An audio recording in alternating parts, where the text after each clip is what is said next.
Hello, everyone.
Looking at 8261 for a credit for 1060.50.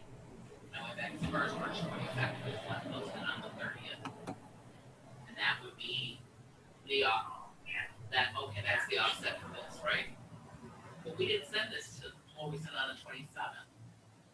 So it goes to the 30th. Okay.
Hey, everybody.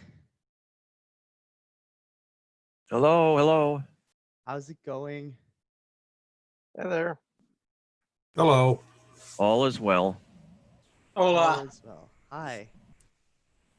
Does anyone have any opposition to recording these, similar to the way the Tangerine SDR group does?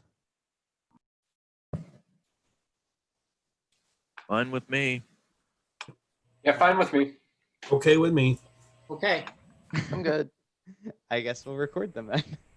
Sounds good. I have to figure out a place to post them, but that sounds good. Hey, Aiden.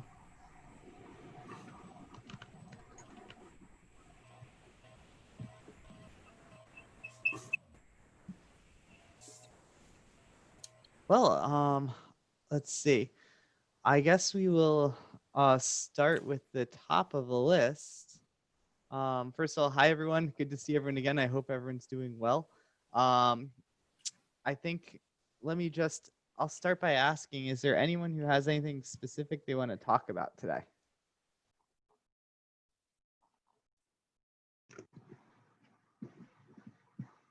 Got one chat window there. Do we have audio? Yes, we do have audio.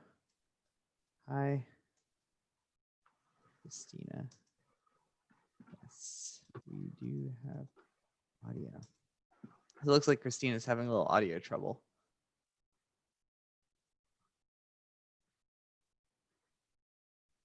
Yeah. I can't hear you either, Christina. Okay, well, good afternoon, everybody. I guess we'll just go around and say hello. This is the April 2nd meeting of the HamSCI Science Group. And my name is Nathaniel, W2NAF.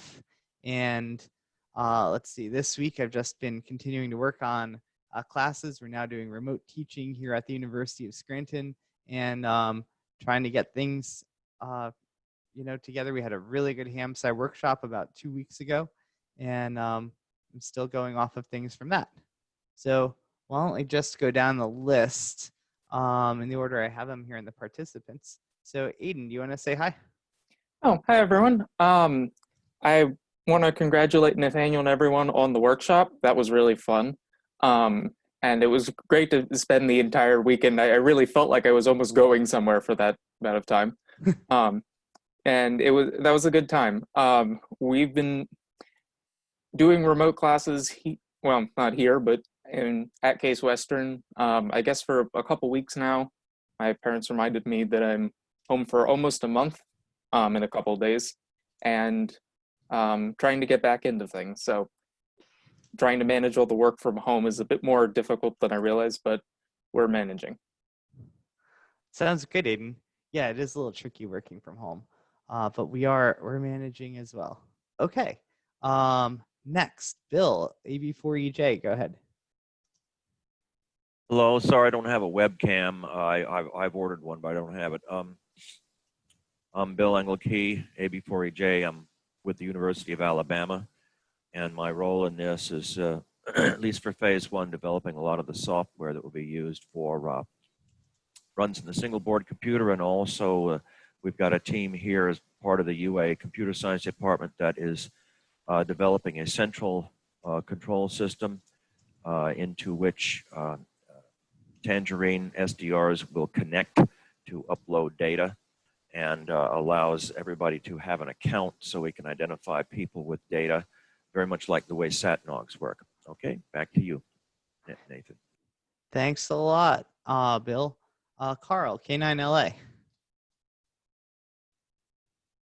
Okay, good afternoon to everyone. And yes, I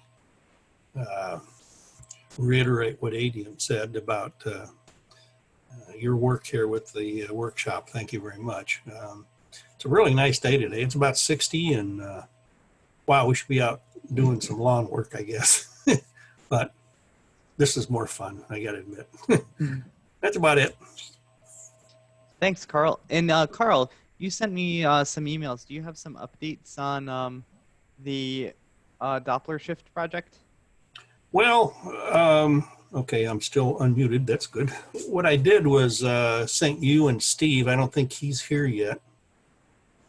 At the workshop, he received a question about what about the X wave? Is it uncoupled enough from the O wave that, you know, or what's going on there? So I just ran ray tracing with PropLab Pro V3 for the X wave. I already had done it for the O wave. Let me see if I can get this. Can I share my screen? Yeah, how about if we go through the whole list, and then Okay. after everyone says hi, Okay. you can share your results. Okay, so yeah, I guess I have some results to share. Great, thanks. So David Kasdan, 88Y, go ahead. Greetings all. Yeah, the online teaching is an interesting experience. There are parts of it that I realize I'm better at than other parts, and I want publicly to thank Christina for her help with it all, because especially our fields class, I just would not be able to do by myself. Christina did a very fun April Fool's session yesterday for fields on electromagnetic fields in comic books and science fiction. So everyone, that was good. That's not taking up every scrap of my time. I exposed one of these today, if anybody remembers, right? Anybody remember what that? Yeah, okay, I see. Oh yeah, look at that. So that'll be the after dark. I'll get the tank loaded and do all that. Otherwise, the WWV Doppler shift measurements are going on. We have a nice data set collected from 2.5 and 5 megahertz here in Cleveland. It is interesting day by day to see what Doppler features and received signal strength features match in the 2.5 and the 5 megahertz. Generally, features are similar, but they're not identical, and some nights are remarkably chaotic.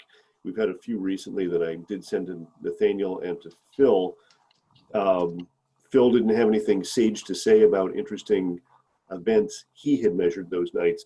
So maybe it's just atmospheric storms causing it. And Phil had asked for a Python coding of the frequency estimation algorithm that we're using. I've been reading that paper closely. It's the paper on which FLDigi's analysis program is based. It's a complicated bit of math, and I could use some help with it. That's what that amounts to. That's the word from Cleveland Heights. Very good. Thank you very much, David. That sounds good. Dave McGaw, go ahead. Hi all. Yeah, again, it's a very successful conference. Very glad that that worked out, and amazing how many people we were able to include because of the format. We're moving along with our AM Doppler project, and we've got an undergraduate student who's just signed on to it. And Jim LaBelle's asked me to forward a couple of the papers to her to start taking a look at what other people have done. And Steve Serwin, your presentation is one of them, and then Diego's I'm going to forward to her. And Nathaniel, I'm wondering, do we have the individual talks videos available yet, or are we able to go on to YouTube or whatever to get those at the moment? So everything for Friday is in one long talk on YouTube, and you can get to it by going to the agenda page. It's right at the top of the agenda page, and I will post that. Okay, and so it would just be a matter of stepping ahead to the appropriate time as shown by the agenda. I know we stayed pretty close on time. Yes, that's right. So here is, okay, so yeah, if you look at the top there, there's a YouTube link. Right. That covers Friday. We don't have a YouTube for Saturday. But if you need Saturday for a particular purpose, you can email me and I can send you a direct link to where I have the recording for Saturday. Yeah, I think these two were both on Fridays, I remember. Okay, yeah. Yeah, they both were. And yeah, and Jason is working on processing and splitting them all up into individual talks and editing them. So very good. We will have those eventually too. Yep. Okay. What's your new student's name? Let me catch that. Claire Trope, T-R-O-P. Yes. Claire the regular way, C-L-A-R-E. Thank you very much. That And she sounds great. seems quite enthusiastic, which is good to see. That is very good. Excellent. So we're going to be looking at the data that we've gotten so far, and be looking for traveling ionospheric disturbances as we intended. Wonderful. Okay, next I have Declan. Go ahead. Hey guys, I'm just a tourist. I'm trying to listen to your talks and maybe get a better idea of what you're all doing. So yeah, I'm just a tourist and I'll be gone in about 20 minutes anyway. But that was a great conference. I learned so much. It was super fascinating. Wonderful. Thank you very much, Dec. Okay, Gareth, go ahead. Afternoon, everybody. Nothing too much to update here from Northern New Jersey. Like Nathaniel, I've been keeping up with the online lectures, which actually has been going fairly smoothly so far for me. There's been no complaints or anything, at least from the students. And I've been trying to keep up with the HamSCI stuff. I, received a nice thread of emails from Christina, David, and Aiden. So I have, it looks very interesting. I haven't had a chance to dig into it, but it's kind of a follow-on to my talk at HamSCI. So lots of interesting stuff to hopefully go through there. So other than that, nothing too much to report on my end. So, and I'm excited to hear what Carl has to say, because that was the question I asked Steve about the O and the X mode decoupling. So yeah, I'm looking forward to that. Fantastic. Thanks, Gareth. All right, James, welcome.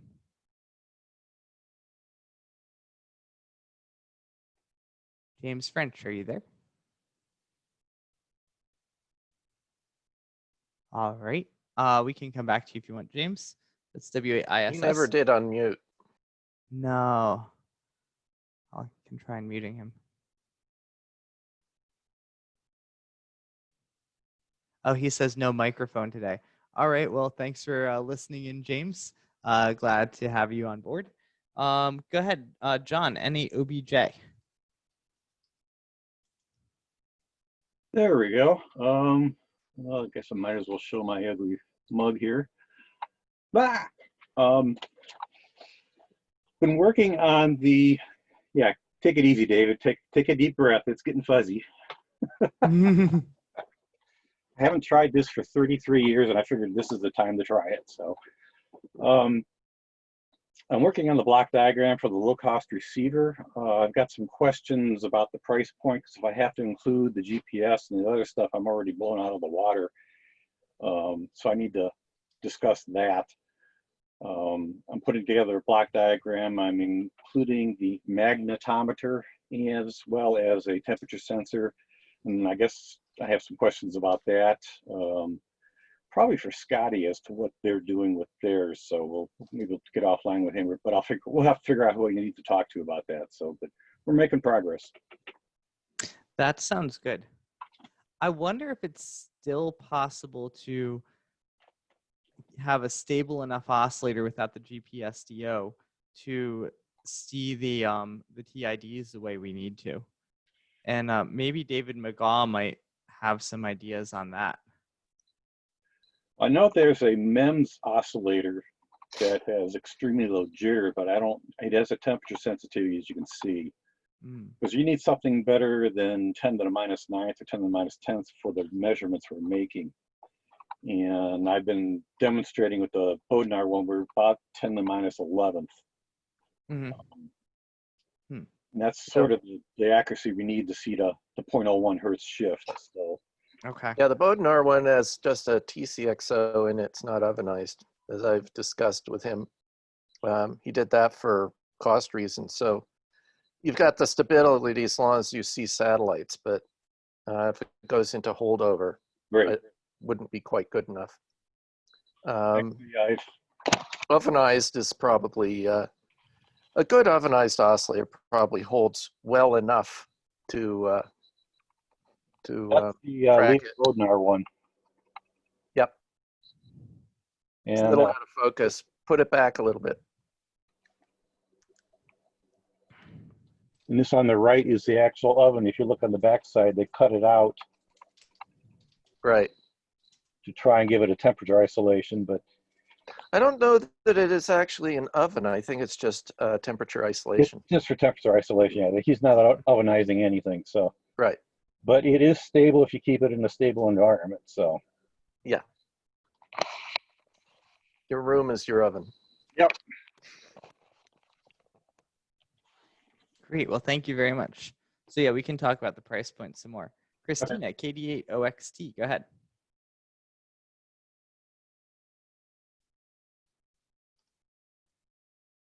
We are still.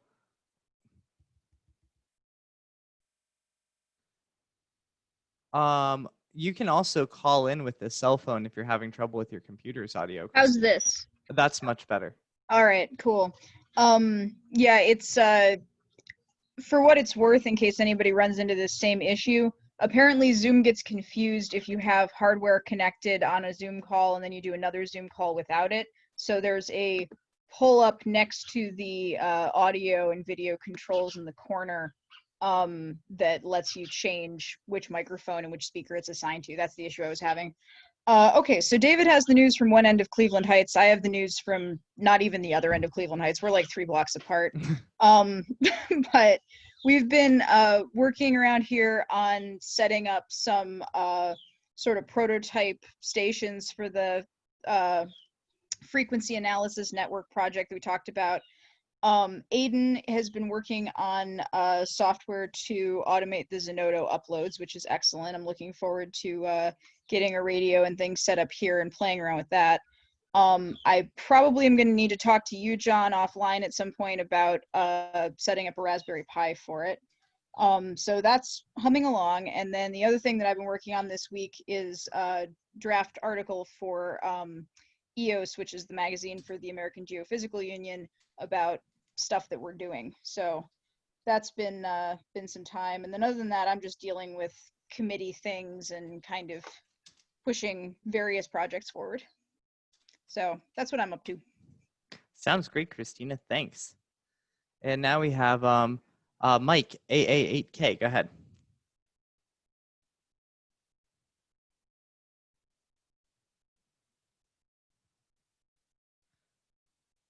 Mike, would you like to say anything?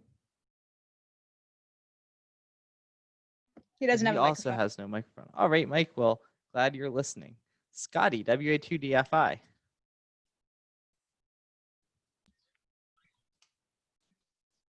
Okay. I do have a mic. You do. Once I figure out how to unmute it, which I should know, but anyway, this week I got the documents from Dave Witten, and basically I've been working on the mass-produced version of the magnetometer. So not quite there yet, but I want to get that all drawn up on our standard format and then have Dave look at it and tell me all the things that I did wrong and get those fixed. And I still think that we can make a very small single board that will be a local carrier that you can use on a Raspberry Pi or whatever single board computer.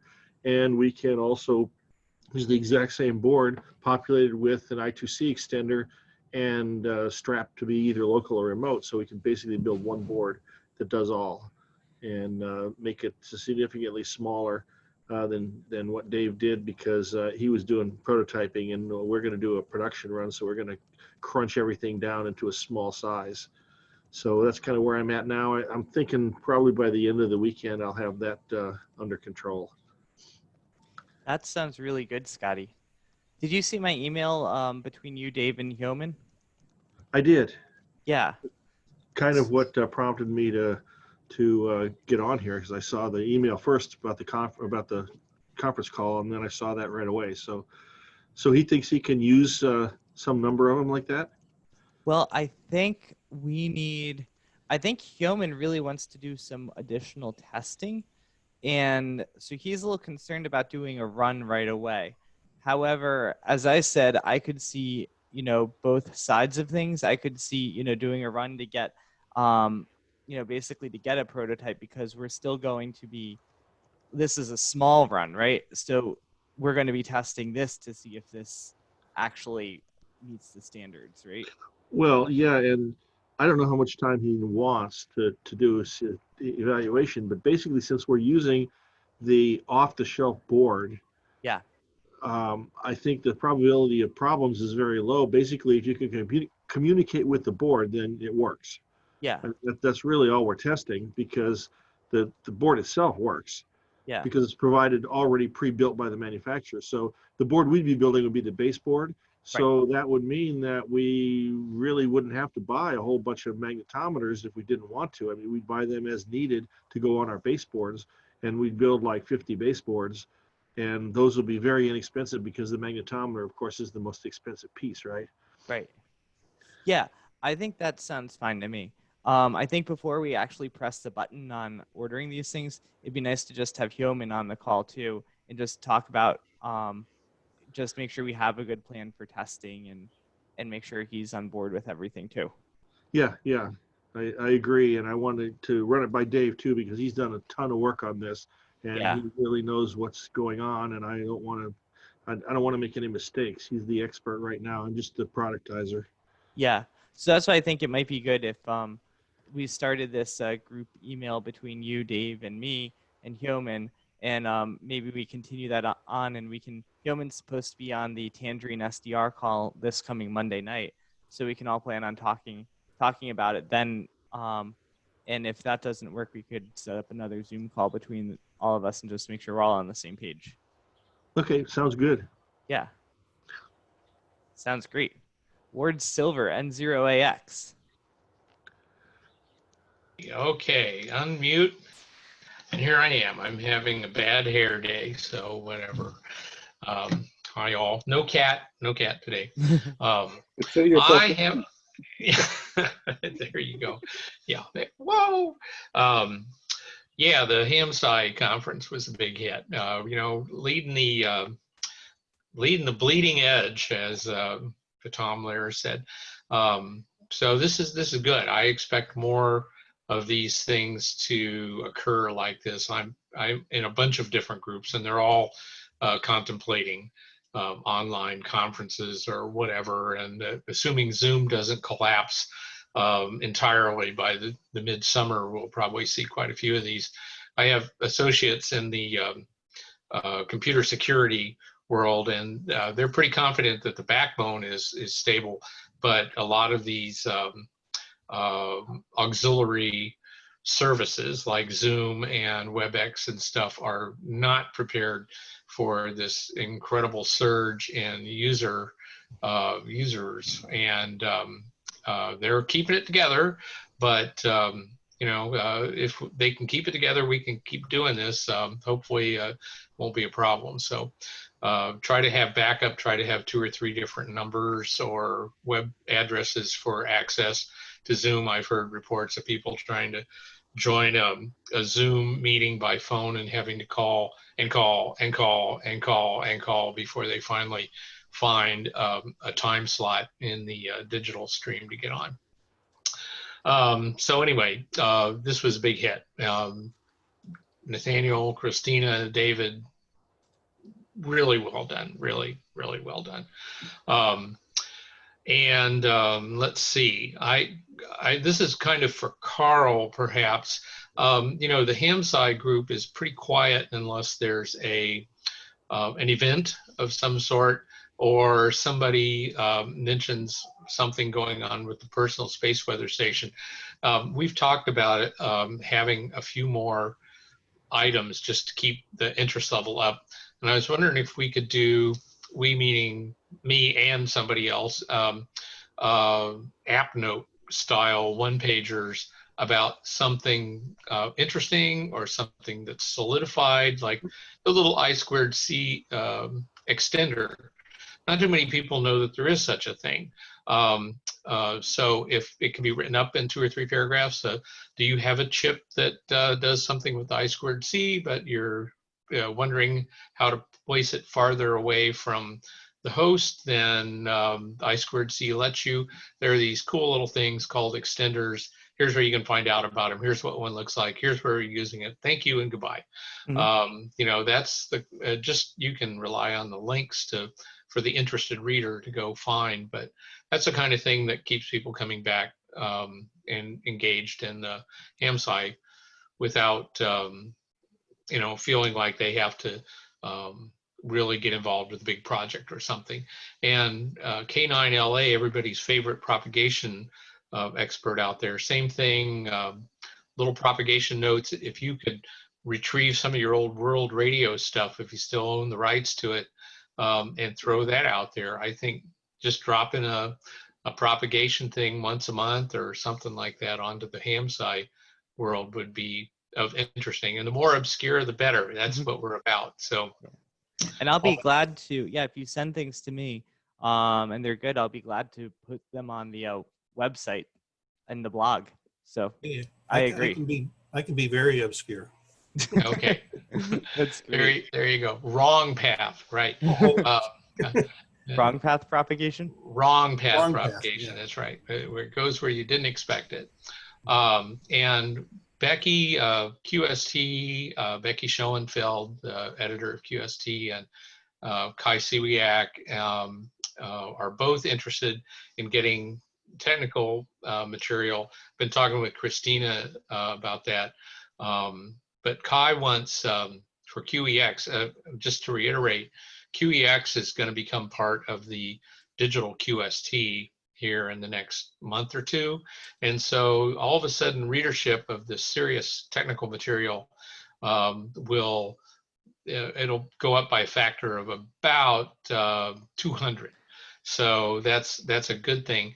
I can't wait for the first Ulrich Rohde article to come out with about 100 equations and a lot of partial differentials and complex coefficients and Taylor series expansions and little things like that. But at any rate, there'll be a lot of exposed readers to this kind of stuff. And the On the Air group is, you got a whole bunch of new hams that are interested. They've got their Baofeng or whatever, and they're going to breakfast on Saturday morning, and maybe they've been doing this for a few months and the novelty's starting to wear off and they're looking for what else is going on out here.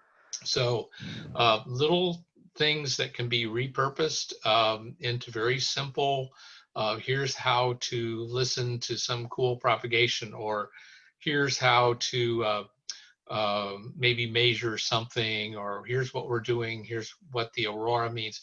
Let's point them at Aurorasaurus, for example, or something like that.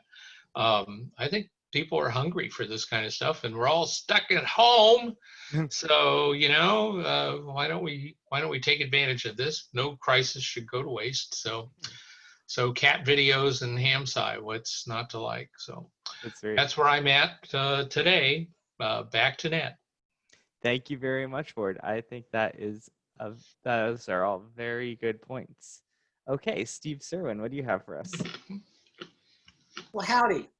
Well, things actually got really busy in Texas. I still work from the house, and we had a urgent project. Actually had an associate come down, spent 3 days here last week. This was one of those projects that needed to go on. And we, for once, hoarding electronic residue and parts for the last 55 years paid off. We actually cobbled together a fairly sophisticated data acquisition and RF relay link in those 3 days, and it worked. That was the most astonishing thing. So it was worthwhile. I thought the conference was excellent. So well, you might think about doing that other times, maybe have more of them, because if you don't have to arrange trips. It really came out well. I think it was Thank you myself. Thank you. My antenna class for the end of April, the course actually was canceled because the guys can't travel. And I suggested we do, since the conference came off so well, we do something similar. And the problem is that my antenna course is hands-on. The students have death by PowerPoint for a while, and then they build the first antenna, maybe a simple dipole, and then more death by PowerPoint, and then more antenna building. There's a lot of terrestrial radio propagation, multi-path and link equations and all that they really have to have if they're going to go out and practice this art in the field. But breaking it up with building helps a lot. We have a little tabletop range at L-band and S-band where you can demonstrate gain, polarization, all kinds of cool things. but they can't travel, so they can't get to a place to build. So we're probably just going to put that off until later in the year. But in the meantime, things are busy. On stability, you know, it's only recently I got my GPS DO. And before that, I was just using the R8600 after leaving it warm up for 2 days, because they do take hours to finally settle in. So when I got my 7610, I wanted to use it, and I wanted to find out how long it took to stabilize. And it was still moving 2 to 3 hours into it, finally starting to get a straight line on the waterfall track, watching WWV. It's another radio I had planned on leaving on for 2 days before taking data in a temperature controlled room. But then after it's thoroughly warmed up, the frequency of WWV took a 2.5 hertz excursion to the right, taking about 4 to 5 minutes and kind of an RC charge up type shaped curve. And then that same discharge coming back down. That whole thing lasted 5 minutes, 2.5 hertz swing, sawtooth waveform, and then came back to normal. And it repeated every 45 minutes. So I'm thinking, man, what is this? Is the thing losing lock? You know, turns on that every 45 minutes, if you're not transmitting, the fan comes on, blows cooling air right over the local oscillator, and that's what does it. Feeding the external 10 megahertz reference in fixes it. So I started looking into just buying, as y'all had mentioned, something off from DigiKey or Mouser, some good stabilized oscillator that was 10 megahertz, not necessarily GPS disciplined. And you know what? By the time I bought all those parts and built that, I was within, I don't know, just a few dB of buying a GPS DO, which you can get for less than $200. So it would have cost me almost as much, and I wouldn't have had the accuracy. So I just bought the GPS DO.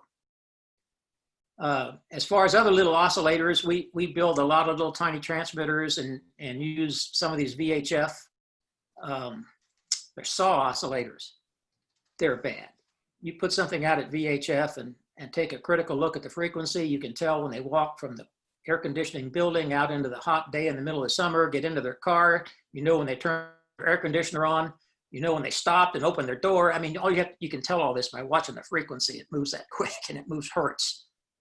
So anyway, yes, there are stable oscillators out there, but by the time you buy a good oven stabilized oscillator, you've spent a sizable fraction of what you can get a GPS DO for, because you can get those for under $200 now.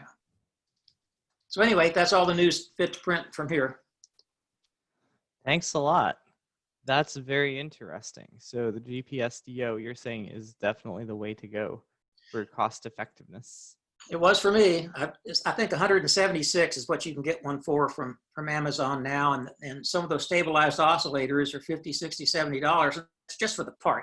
You still got to put it on a board of some kind, put it in a box. The Leo Bodnar one is $140 shipped for a single unit. You buy 10, it drops to 120 shipped. Wow. And it's maintaining, you know, 1 part 10 to the 11th in a room it's in my basement. It's not temperature stabilized, but it's probably moving a couple of degrees.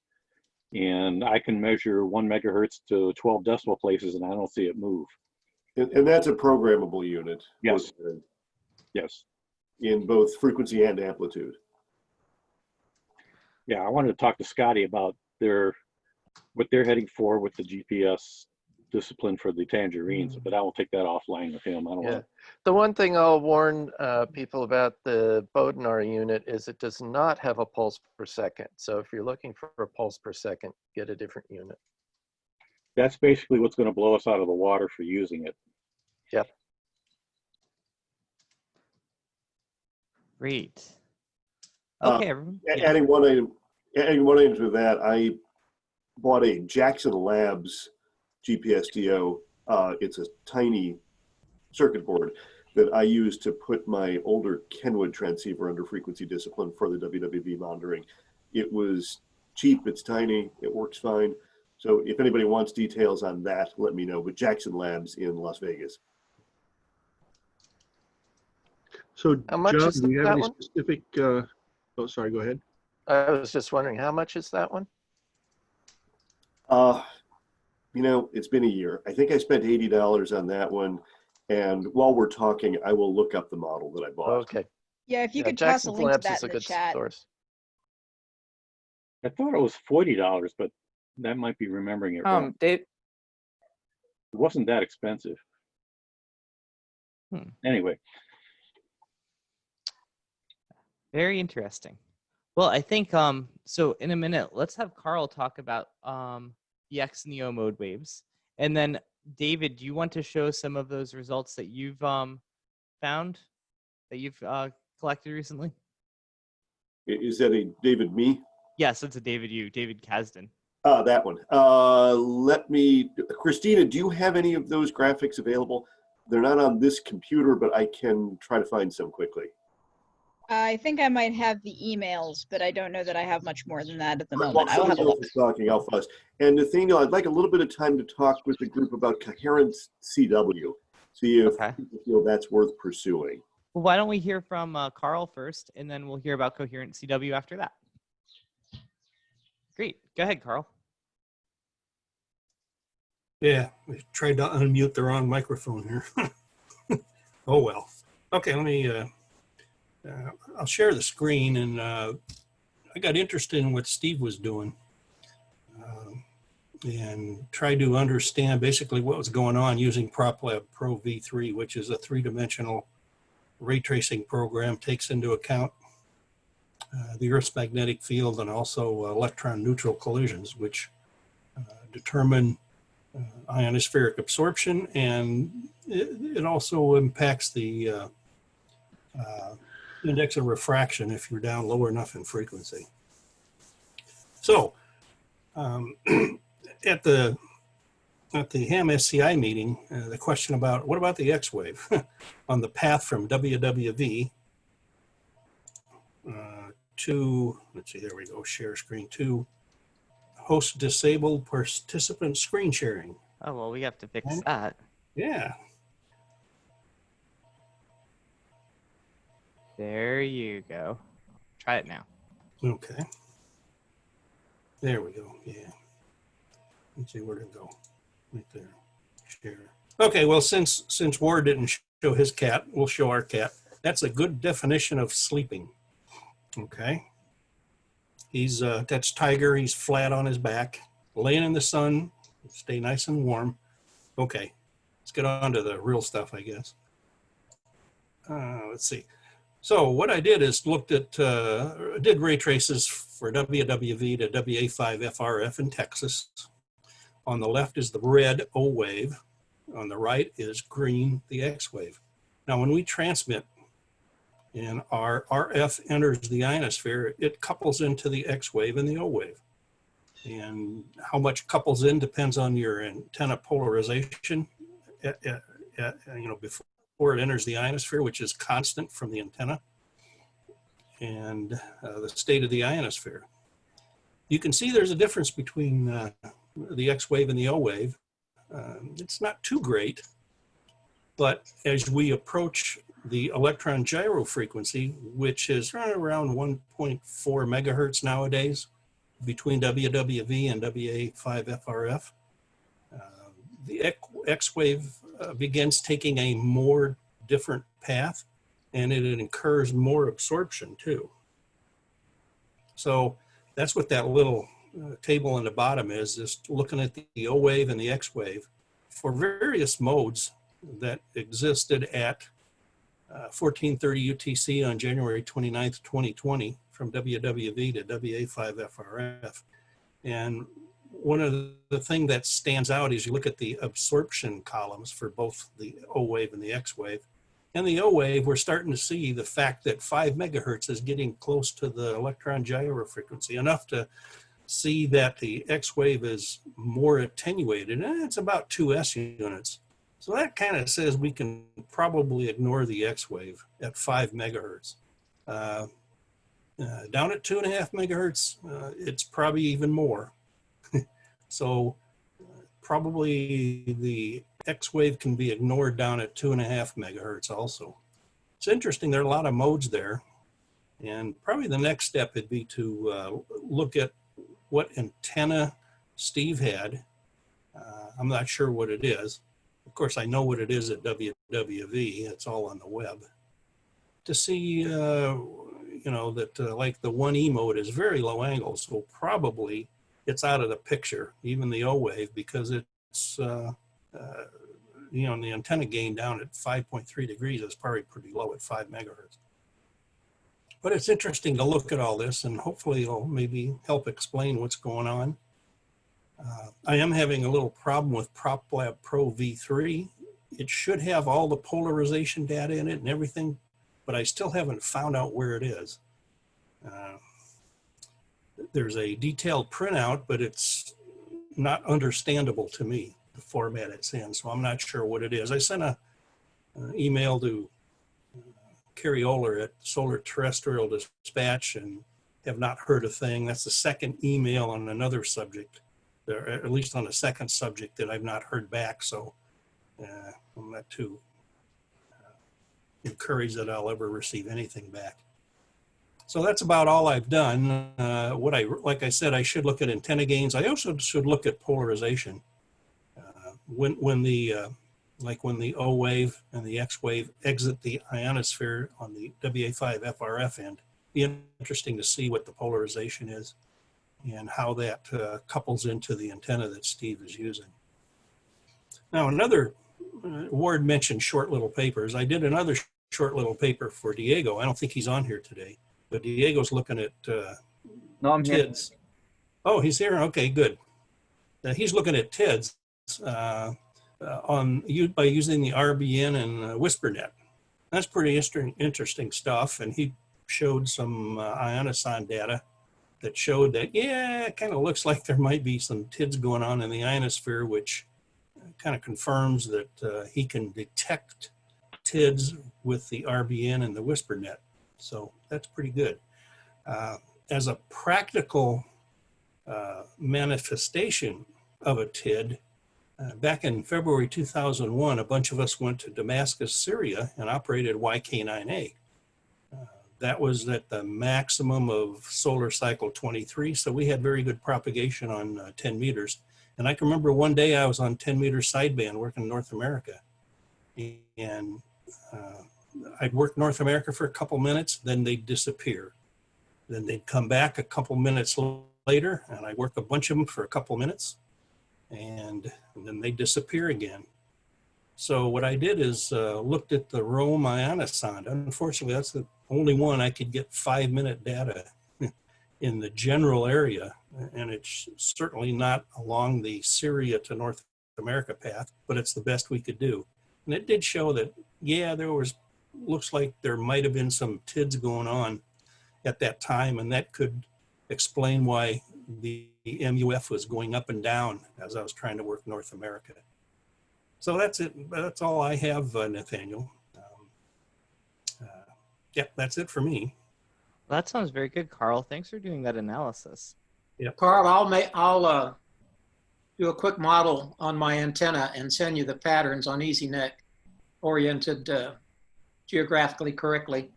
It's 160 meter center fed dipole, but the legs are at 90 degrees. One leg runs north-south, the other runs east-west. So it's a long antenna for 5 megahertz. Yeah, okay. All right, good. I used a tuner to tune it to resonance. Okay, I'll be looking forward to that. I've got, I use Fornic too, so I can probably play with it if I need to. I'll send you the model too. Okay. One thing that's I think interesting to think about is, are you guys familiar with the happy hour propagation that Ben Vliet has written about? Yes. Yeah. Yes, I've read his paper on that. Yeah. Yeah, that's because that's because the extraordinary wave, the index of refraction, is just a little bit lower numerically, so it bends a little bit more. So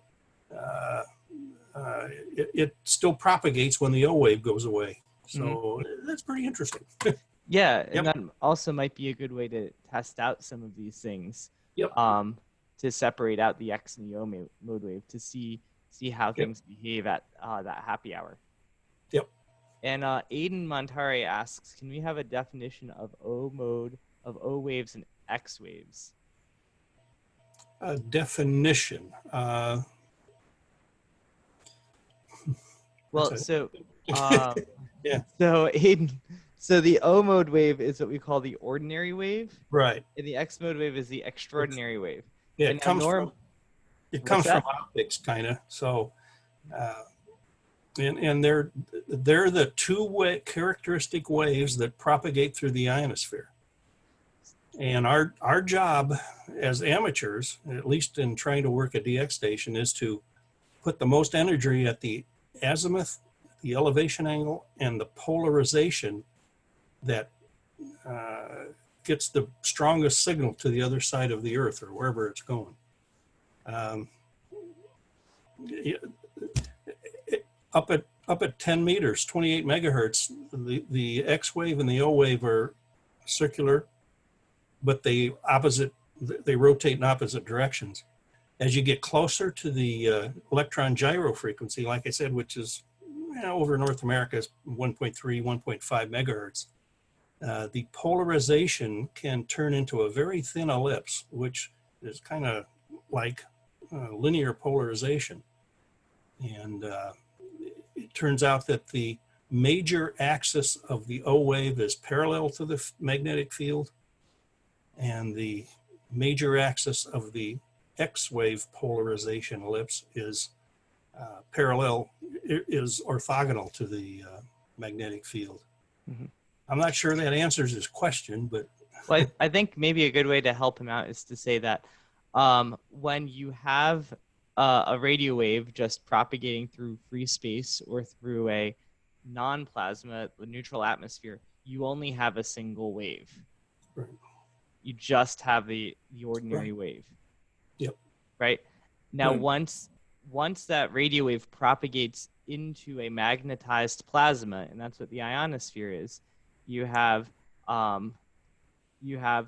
then that wave splits into both the ordinary wave and the extraordinary wave. So if you don't have a plasma with that background magnetic field, like the Earth's magnetic field there, you'll just have a single radio wave. But once that wave enters into that plasma, that magnetized plasma, then it splits into these two different waves. Thank you. And they each follow a slightly different path. And so that's Nathaniel, model both of them. Yeah. Nathaniel, if that's the case, don't both of these plots show both ordinary and extraordinary? No, in this particular case, the computer has separated it out, so it calculated just the paths for the ordinary waves in the left-hand side, and it calculated just the paths for the extraordinary waves on the right-hand side. Then I think I'm not understanding. The ordinary wave is the one reflected off the ionosphere and returned to Earth. The extraordinary one is the one refracted inside the ionosphere. Don't both of these show that? Show both? They are both. So both waves exist. So you start off with a single wave, okay? A single ordinary wave that starts that leaves your radio on the ground and propagates through the neutral atmosphere. I wouldn't call it an ordinary wave. It's a linear, more than likely it's a linear polarized wave. Okay. Right. So you get a single wave, linearly polarized wave that leaves your station in the neutral atmosphere. Once that reaches the ionosphere, as it enters the ionosphere, the ionosphere, because it's a magnetized plasma, it will split that single wave into two separate components. One of those components is called the ordinary wave, and the other component is called the extraordinary wave. Yeah, I think what else you could say is when is the well, shoot, I forgot what I was going to say. Go ahead, the other person. This is Steve. There was a great article in QST a few years ago. It was called "Give Me an X, Give Me an O." I don't remember the author, but it was It's Eric KL7A. Excellent, thank you. Good article. It really drove home the point that no matter what polarization you launch, it all comes down elliptical because of the birefringence. Those waves don't travel at the same speed. Yep. Similar things happen in optics. You launch a linearly polarized wave through a birefringent material, and it splits it into two polarizations that are out of phase, and that gives you elliptical. Yeah, when you when you solve Maxwell's equations in the ionosphere, which is immersed in a magnetic field, there are two characteristic waves that propagate in the ionosphere, the O wave and the X wave. And it can get very complicated, that's for sure. This guy had built, he put up orthogonal dipoles and controlled the phase shift between them to make a elliptically polarized receiver. And he could tell pretty good differences by switching the sense back and forth, you know, right hand versus left hand. And Yep. On weak signals, it made a big difference. Yes. Yep. Yep. Right, and that's also, yes, that's exactly right. There are some, yeah, there are some people who have put up circular polarized waves at HF, mostly 20, 15, and 10 meters. In fact, there was a company back in the 60s called Space Raider. If you're an old timer, you remember them. They just used, two Yagis, orthogonal Yagis, one fed 90 degrees out of phase. Unfortunately, you couldn't switch them, so you're kind of stuck with one sense. And it never took off, and I think it's because when an antenna at HF has three dimensions, you know, like a quad or a cross-polarized Yagi, it's tough to work with it and to keep it up. That also says that a Yagi is so simple and it just wants to work all the time. So that seems to be what everybody really uses.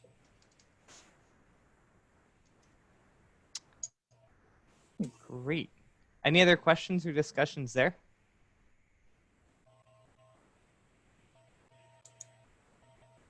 Hey, David, do you want to talk about the coherent? First of all, thank you very much, Carl. David, do you want to talk about the coherent CW at all? Yeah, this is an interesting one. It occurred to me during the discussion of auroral propagation and mentioned that WSPR takes too long to be useful for monitoring auroral propagation with its 2-minute frame, that Coherent CW might be an answer. The first publication on this was by Raymond Pettit in 1975. It used best available timing at the time, WWVB synchronization, to run CW with 100 millisecond elements exactly, which comes out to 12 words per minute. It's fairly slow CW, but it's not prohibitively slow either. Every CW timing frame then is on-off keying. Every DIT is 1 millisecond. Every inter-element space is a DIT length. Interspace is 3 DIT lengths, same as a dash, and inner word space is 7 elements. If you know when the beginning and end is supposed to occur, then the tack for receiving the signal out of noise is using a matched filter.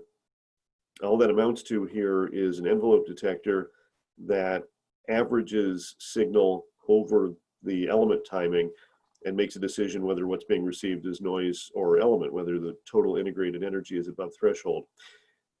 Using a second receiver monitoring an adjacent channel gave an even better guess as to what noise was. The reports were that you could do down to WSPR level CW reception, down a good 10 to 20 decibels below noise. Certainly there were signals completely inaudible that people reported having sound like a Morse code oscillator sitting next to them on the desk. The technique was interesting in the 70s when the only digital mode legal was RTTY. As digital modes became more liberalized under FCC rules, Coherent CW went away. But it has a couple of charms for us here. One is that it's fast. You can send a string of DITs and see whether you're hearing your signal back. The other is that on 80, 40, 15, and 10, it's available to technician licensees. So there's one piece of software out there that runs it. That's Multi-Psk, a French authored piece of software for Windows only. Aidan and I have been playing with it some, although we haven't tried getting on the air. I'd like some views from folks whether this is worth any energy. I put together what remains of the bibliography of this topic, and I can put it on the mailing list if you like. That's my story. I think there's something to that. If you just look at that first, at that first talk I gave at the HamSCI workshop, I showed the recording of the CW that was being modulated by the Aurora, and that was not coherent CW. So, but clearly there's information on that signal being caused by the Aurora. So it is possible that, if we have a coherent CW system where we really know what the transmitted waveform is and we are able to measure those sorts of things, that might be another possibility for doing, oblique sounding of sorts with ham radio signals. Yes, that's what I'm after here. You do probably lose all the Doppler information. What you get is just the reflection. Right. If the channel is completely without Doppler shift and, God, I can't think of the word. If the channel is non-dispersive, then 12 word per minute CW has a bandwidth of about 8 hertz. And that's what this system was set up for in the 70s. Should be much, much easier to do that now. Yes, I agree. Any other comments on that? I'll add something. I guess we've kind of already made this connection, but I was thinking in terms of a target for something specific to give people. Let's see, I don't know if I have it here, but the slide from Dr. Perry's talk, I believe it was with the audio recording of the Morse code, and I've frozen a bit here. But that slide with the audio recording of the Morse code as it was received out of the ionosphere, it would be really great if we could get, some newer people to make those kind of recordings. I thought that would be a really cool, introduction project to say, here, transmit some Morse code using coherent CW and receive it with someone else and, see what your signal does through Aurora or through the ionosphere. What do you think, Gareth? Yeah, I was looking over the emails just now. It's actually really, it would make, so one of the issues I was foreseeing with the decoding the CW is, I kind of touched on it, I might have touched on it in my talk, was the thought that I could run a matched filter, and that's talked about in this article, assuming, and actually it's nice to see it that in these articles, people were talking about splitting the received signal up to very kind of nice 100 millisecond, I think it was, chunks of time. And then you could run a matched filter and maybe start decoding some of the CW. But one of the problems would be that I was foreseeing was, well, you have to assume a transmitter's proficiency in sending CW at a specific word per minute. A, you don't know what the words per minute is. And then B, you have to assume that they're consistent. But this, like a coherent CW, would I hadn't heard of it until I saw the emails from the from Case Western crew, and I was like, okay, that would make life so much easier if we received on RRI, for example, on the spacecraft, a coherent CW. That way, there'd be no mystery in trying to decipher or run a more sophisticated analysis tool with those variables of the word per minute around. So. Yeah, if it was coherent, I think that sounds like a really cool experiment we could try just to see if we can do it nicely with this coherent CW. That would be really cool, actually. Okay, maybe let's put together a small experiment for the bunch of us to try it. Gareth, do you have any HF equipment? I do not. I have this thing, my little Baofeng. That's not HF, so that's all I have. Well, once you're allowed back on campus, you have K2MFF. I do have K2MFF once I'm back on campus. So, and I don't know when I'm back on campus. I don't have a general, but hang on a second. I can make my Flex Radio available for remote use over the web. if you want to try it from, I mean, I don't know how, if you're going to be running software that is, you need to run software to run Coherent CW in my experience. So, but it's probably still possible.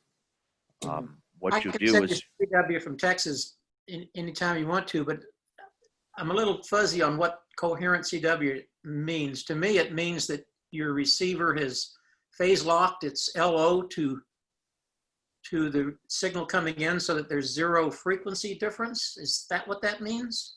no. What You're doing is not quite it. You're doing some integration of the signal. You have to have the clock, the time on the wall clock between the two stations synchronized.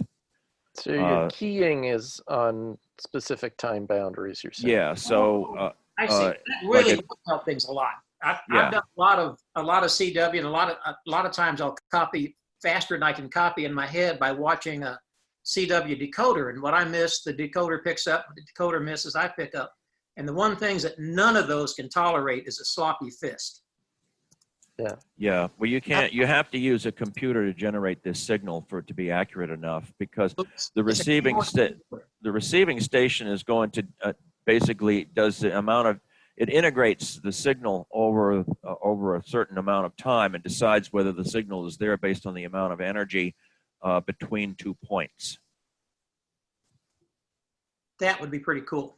I remember reading about this back in the 1970s. It's been around a while. The first paper on this was 1975. Yeah. And it is pretty much as you're describing. The advanced information that the receiving system has is key down, key up time in 100 millisecond intervals. That's the Morse DIT element. 100 milliseconds defines 12 words per minute. And with propagation delay, you'll have knowledge of it certainly within 1% of the DIT length. It was done in the 70s just with scrap CMOS parts, so it's computer broadly defined. And they were doing it with WWVB synchronization. My guess is more cheaply and a whole lot better with GPSTOs, we can really do it quite well now. You guys have how are you synchronizing this or coordinating this? Do you have an email thread? We have been running one, mostly John, Christina, Gareth, and Aiden and me. Mm-hmm. There did used to be some email discussion or Coherent CW discussion groups out there. They are long gone as far as I can tell. But I do think this is an interesting modality. It solves a bunch of our problems and it gives technicians access to the modality. Yeah. To the studies. Well, I'd be interested in hearing more about it. All right, well, I'll put together an email to send out. And just one final charm of it is that it neatly straddles the line between machine readable digital code and human readable. 12 words per minute CW is not difficult to read. At least you can learn your own call sign pretty easily. And we are all licensed to use it. Yeah. Even you, John, are licensed to use it. You may exercise the privileges of that license as you wish, but you are licensed to use it. Yes, okay. Sounds great. Yeah, and that's right. Even technicians have CW privileges on HF. Yes, and even on 10 meters, they don't have other digital privileges. So this is really a charmed mode for us. Yeah, that's right, because even technicians have privileges on 80, 40, 15, right? And 10. Correct. It's CW only on the first three. On 10, they have CW and voice, but no other digital modes. Right. Great. Well, I think that sounds really interesting. So, Ward, what are you saying? Hey, folks, have another call. All right. Gotta go. Well, have fun on channel 2. I think that's about it for today. I will send out a few notes to the listserv along with a link to the recordings. And I hope everyone has a good day. Nathaniel, can I interject just a couple of things before we call it a day, though? Absolutely. Go ahead, Christina. Thank you. All right. So one thing I mentioned earlier, the article for EOS, they're looking for some photos of hams doing ham things because they want something to start things off with in the article. And I'm trying to keep them from using the ones that they find on Wikimedia. I think it would be nice to show people who are actually from HamSCI and things like that. So I'm sending them a few different photos for consideration. But if you happen to have a photo of hams that would be good, you can email it to me at kd8oxt@case, which I've just tossed into the chat there.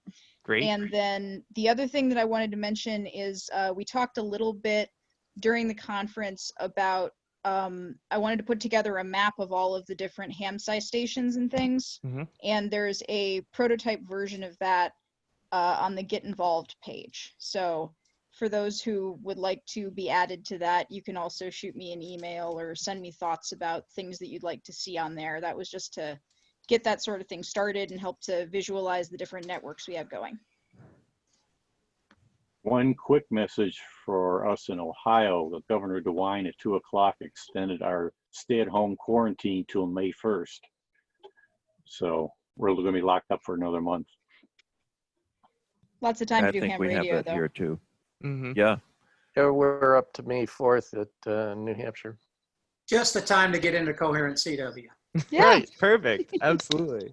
Well, you know, another thing we could figure out on this is how accurate does the synchronization actually have to be? It occurred to me thinking about if I gave somebody access to my rig to run it remotely, would the network delay by having the triggering of the keying going across the internet, would that be enough to destroy the synchronization of Coherent CW? I wonder how accurate the clocks need to be synchronized in order for it to work. So that'd be interesting. That'd be an interesting study right there, just to suss that out.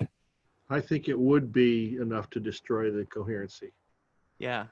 You don't think there's some sort of a self-synchronizing rate thing that takes that into account?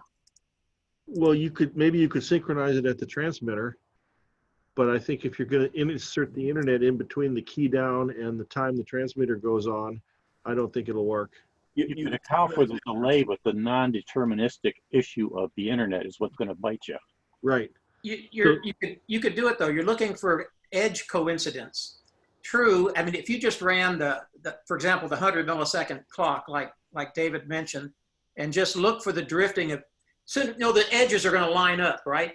No matter what they're sending, some of the edges are going to line up when there's the DIT or the DA ends or starts at the right time. You could look at those differences and correct your clock to make those differences go to zero. Yes, and even the original version did include a phase adjustment in the way that you're describing. But excuse me, it's the decoding though isn't really an edge problem. It's integration over the entire period. The matched filter is the 100 milliseconds. So if you have, say, a 10 millisecond error, a 1% error, I'm sorry, 10 millisecond, a 10% error, presumably you'll lose a couple of decibel signal to noise ratio where you can do the decoding accurately.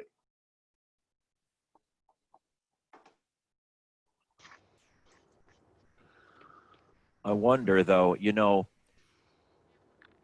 it would be possible to run the software remotely that does the keying though too.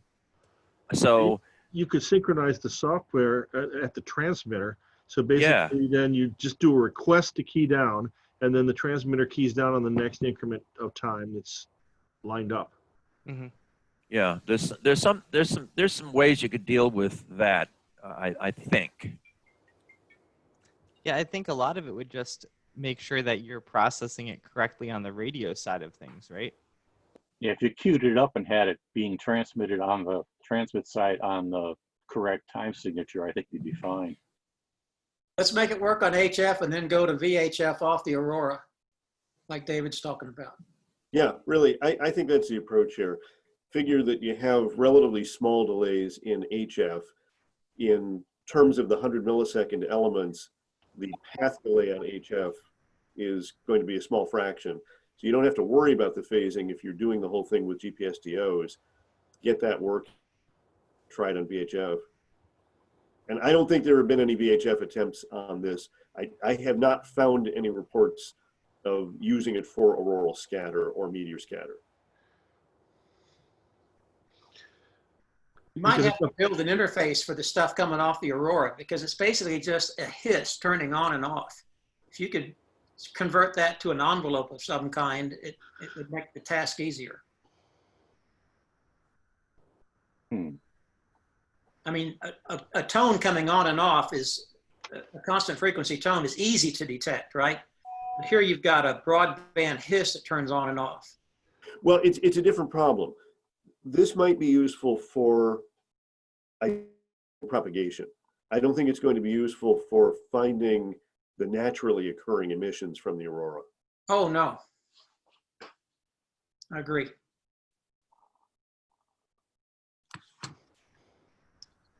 Okay. Any other comments for today? Yeah, I did find the original article. Is there a way of uploading a file to this? To this system? Yeah, to chat or. I think you generally have to put. Or you could do it into the HamSCI. Okay, I'll do that. Yeah. I gave the reference in chat, but I just downloaded the article and. I got it from QSD as well. Yeah, you can put a link in the link in the chat window there, and then the recording will include the whole chat, and then later, if it's legal, you can send the file across the HamSCI listserv too. That's fine. And I don't have a reply from Jackson Labs about the pricing of their GPS DOs. While we were on the air here, but I'll send it along. They're relatively cheap and mine's working fine. Yeah. So one more thing, John, do you want to get together sometime? We actually have a mailing list for the clock design, if you'd want to be part of that. Yes, I would be, if you could put me on that.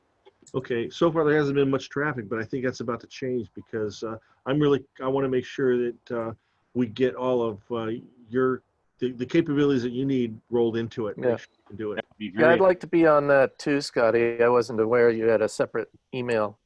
Okay, yeah, John Ackerman just set it up. Set it up. Oh, okay. Yeah. So I'll make a note here. Please get me on that too. Who do I send the bribe check to? The bribe check? Yeah. Send it to, I only accept chocolate and, yeah, pretty much just chocolate as bribes. What, no tangerines? All right, and tangerines, right. Hey, you know, at Hamcation, we gave away, Bill, what would we give, 5 bags of tangerines away? Yeah, it was at least that. We went through a bunch of them. Yeah, that worked out really nicely. It was the only thing you could get at the Ham Fest that was actually a healthy snack. Hey, I caught some people taking 3 or 4 of them too, because I guess they missed lunch or something. Hams definitely are cheap. Yeah, so I think we got the pinout of the clock nailed down pretty much, but not the exact. We have the pins that have to be on the connector, let's say. We don't have the actual pins yet, but that's going to be coming up pretty soon because we have to nail that down to finish the data engine. And that's kind of, it's next week, that's going to become my priority to be working on that, finishing up some projects around here. So the good time to talk about the clock pinout and figure out how we're going to actually do it. And I think what John has in mind is a small carrier board that we can put the clock module on to make it into a HAMS lab grade, do something interesting piece of equipment. Well, I'm actually hoping to include it on the low-cost personal weather station. So, well, we will, but he wants to be able to, for those who don't want to buy a weather station, who just want a GPS DO, he wants to create a base module that you can plug this on, because our module is not going to be optimized for really using directly. It's going to have to plug onto something. Yeah, you have to be able to talk to probably I2C or something like that. Right, and we're talking including a low-cost FPGA on board to do some fancy things, and even to the point of having a soft core processor in the FPGA, because we can get a small FPGA for under $10. Right, like the And- DE10, Pardon me? like the DE10. Like a Max 10 M08. Okay, Yeah, I think it comes out around $10. sounds about right. And we'll see what how cheap we can get it. 10 M08 is about the bottom line of the size you're going to need to put in a soft-core processor. And any of the smaller ones are not going to work. In the 10 M08, the processor is going to take most of the resources. So you're going to have maybe some registers that you're going to be able to steer with the processor, and that'll be it. Right. So, and if we work it right, we ought to be able to make the footprint of the 10 M08 accept higher FPGA. So we might be able to make multiple variants. You know me, I'm always one for, oops, we goofed. We put a 10 M08 on there. It's not big enough. Let's put a 10 M16 on it and in place of it, because it'll work. And so cover your bases, Completely especially understand. for research like we're doing.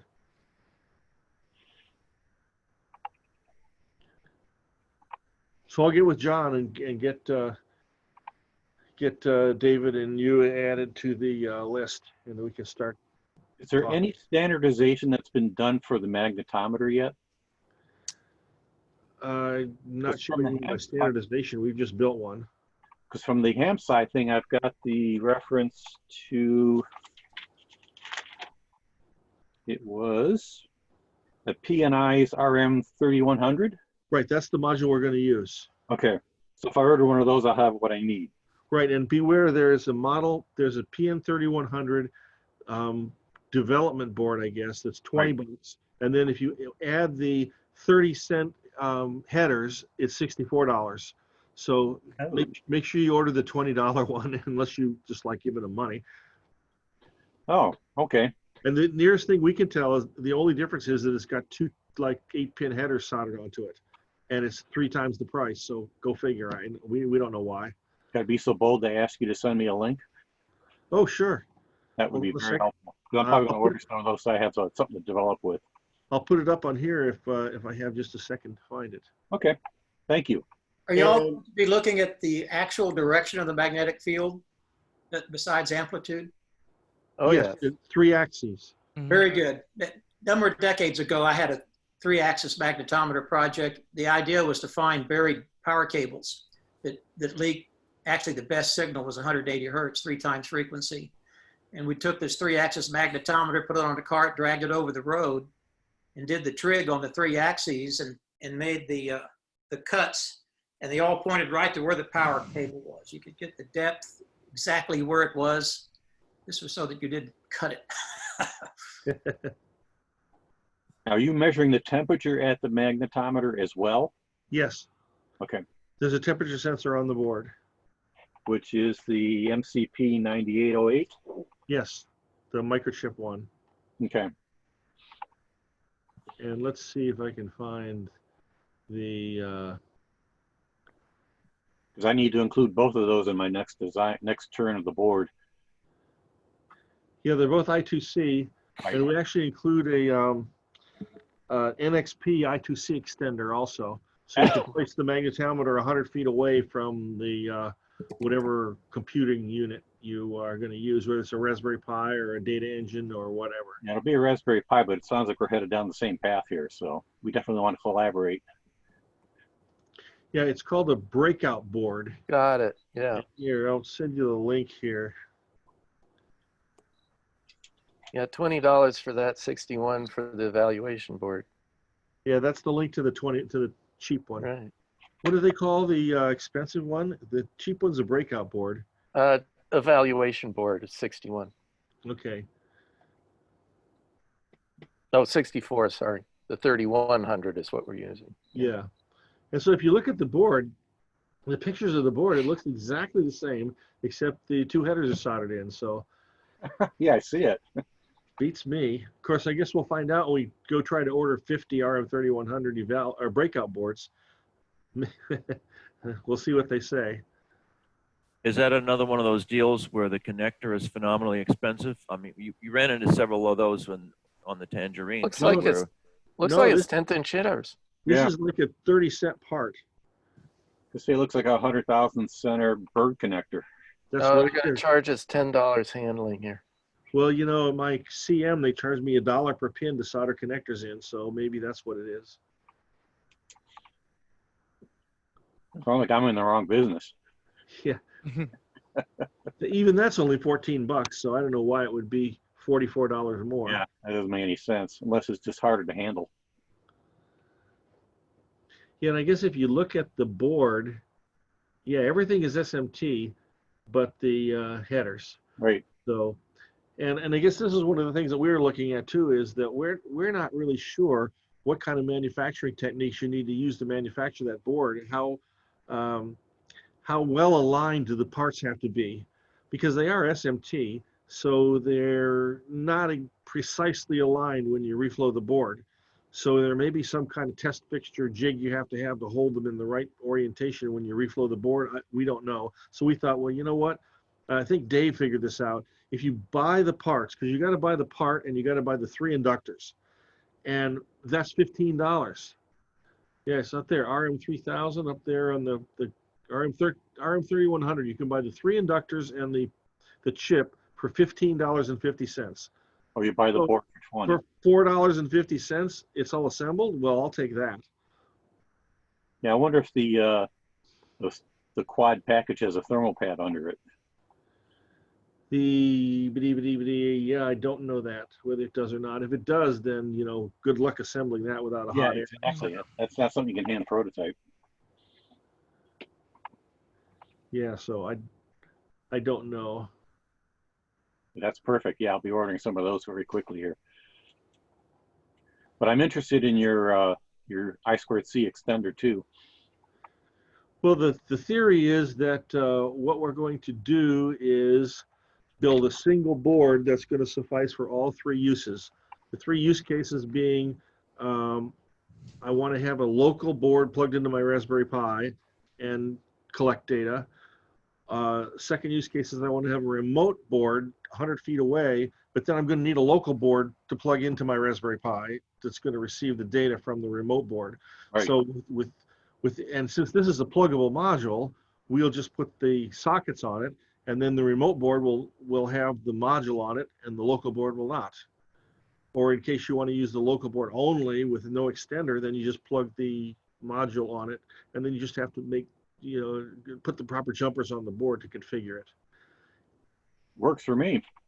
So if we can do that, then we can do one artwork, one PCB, and we can populate it different ways to make it standalone or remote local and strappable to be either on the remote side or on the local side. Perfect.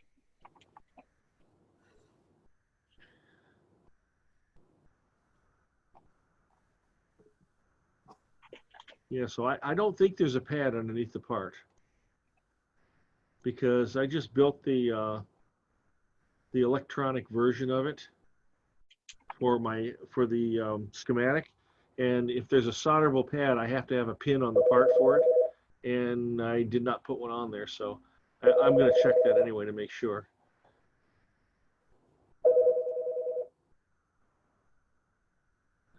Let's see if I've got the data sheet for the part here somewhere. Somebody sent it to me. Dave sent it to me. Hey, Scotty, I think I need to go for now. Do you mind if I stop the recording? You can keep talking if you want. Oh, okay. Yeah, that'd be fine. I'm pretty well done except for just follow-up data here. All right. All right, everyone. Thank you very much. I will see you soon. Thanks, Nathaniel. You're Thank you, welcome. Nathaniel. Thanks. Take care. You're welcome. Thanks. Thanks, Nathaniel. See ya. See you later, Nathaniel. I'm going to hop out too. Good to see and hear everyone. We'll catch you the next time, maybe for EJ. Yep, same here. Bye, See all. you guys again. 73. Take care. 73 Sorry, W2 everyone. and a half. I'll be here for a few minutes, John, if you want to